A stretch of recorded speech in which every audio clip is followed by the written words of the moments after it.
మనం ఇంతకుముందు చెప్పుకున్నట్టు ప్రతి రోజుకి ఒక అధిపతి ఉంటారండి. అలానే సోమవారానికి అధిపతి చంద్రుడు. పూర్వం దక్ష ప్రజాపతి తన 27 మంది కూతుర్లని కూడా చంద్రునికిచ్చి వివాహం చేస్తారు. ఆ 27 మంది మనకు ఆకాశంలో ఉండే 27 నక్షత్రాలండి. అయితే 27 మందికి భర్త అయినప్పటికీ ఆయనకి రోహిణీ నక్షత్రం అంటే ఎంతో ప్రీతి. ఆమెతోనే ఎక్కువ సమయం గడుపుతూ ఉండేవారు. దీనివల్ల బాధపడిన మిగిలిన 26 మంది తమ తండ్రికి తమ బాధను పంచుకున్నారు.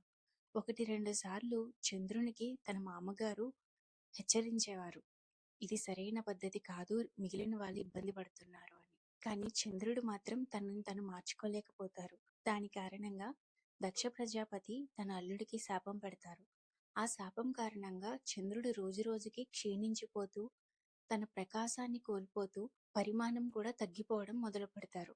దాంతో చంద్రుడు బ్రహ్మదేవుణ్ణి ఆశ్రయించగా ఆయన, నీ ఈ పరిస్థితికి కారణం మీ మామగారు పెట్టిన శాపమేనని చెప్తారు. అయితే చంద్రుడు బ్రహ్మదేవుణ్ణి ఉపశమనం కోసం ప్రార్థించగా దీనికి సరైన ఉపశమనం కల్పించగలిగేది ఆ పరమేశ్వరుడు మాత్రమే అని చెప్తారు. బ్రహ్మదేవుడిచ్చిన సలహా మేరకు చంద్రుడు ఆ పరమేశ్వరుని కోసం ఘోర తపస్సు చేస్తారు. మనం అందరం ఎన్నోసార్లు విన్న విషయమే. పరమేశ్వరుడి కటాక్షం అంత సులభంగా దొరకదండి. ఆయన ఎన్నో కష్టాలు పెడతారు. ఆ కష్టాలన్నీ, ఆ పరీక్షలన్నీ మనం పాస్ అయితేనే ఆయన కటాక్షం పొందగలం.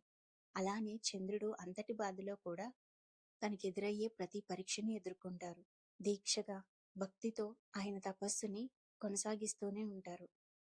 అందుకు మెచ్చిన పరమేశ్వరుడు ప్రత్యక్షమై వరం కోరుకోమనగా ఆయన తన బాధను చెప్పుకుంటారు. జరిగిన సంఘటన మొత్తం కూడా పరమేశ్వరుడికి వివరించి తనని కాపాడమని కోరుకుంటారు.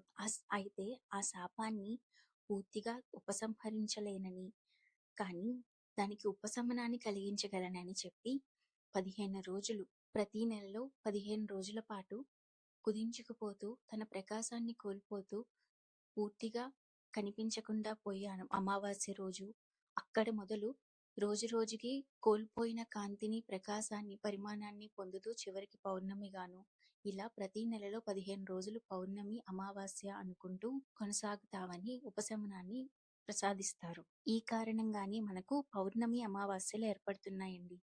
చంద్రుడు రూపాన్ని పూర్తిగా పోకుండా కాపాడారు కాబట్టి శివుణ్ణి సోమనాథుడని పిలుస్తారు. అంతేకాకుండా ఆయన నెత్తిన నెలవంకను ధరిస్తారు.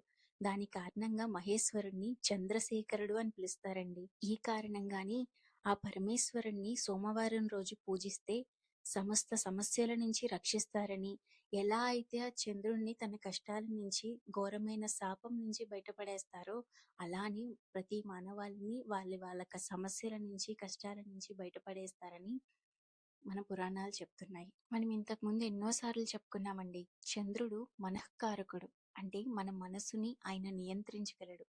కాబట్టి మానసిక ఆందోళనలు, ఏదైనా చింతనతో మనం బాధపడుతూ ఉంటే సోమవారం రోజున ఆ పరమేశ్వరుని పూజించడం ద్వారా మనం దాని నుంచి బయటపడచ్చు. Thank you.